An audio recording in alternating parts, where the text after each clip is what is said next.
Per alcune persone seguire una dieta, un'alimentazione sana, con prodotti di qualità, è una cosa normale, talmente normale che la gente non ci fa caso.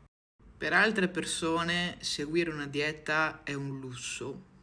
Ci sono persone che vivono con la spesa regalata dagli amici o dai supermercati o dai volontari o dalla Caritas.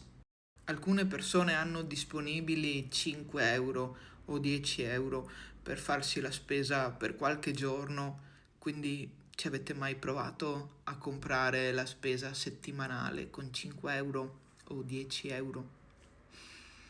Secondo voi si può seguire una dieta sana, un'alimentazione sana? Molte volte i prodotti dell'Unione Europea non commerciabili che ti danno, oppure i prodotti che ti regalano, magari perché sono già scaduti o hanno qualche difetto, sono immangiabili. Le persone che hanno queste problematiche non hanno il coraggio di dire che sono immangiabili, perché la nostra società cosa fa?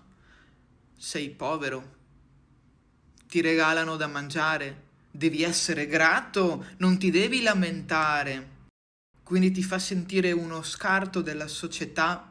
Non puoi dire non posso mangiarlo perché è scaduto, non posso mangiarlo perché è immangiabile, non posso mangiarlo perché sono intollerante al lattosio o non posso mangiare il glutine.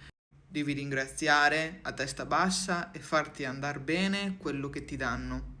Pensate alle persone che hanno delle problematiche di salute e vivono in situazioni di degrado e povertà, in cui devono pagarsi i farmaci, sono da sole, non ricevono aiuti, patiscono il freddo e la fame e devono stare zitti perché la società non li ascolta.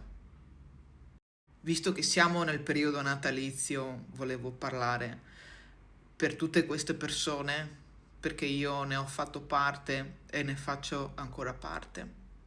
Esistiamo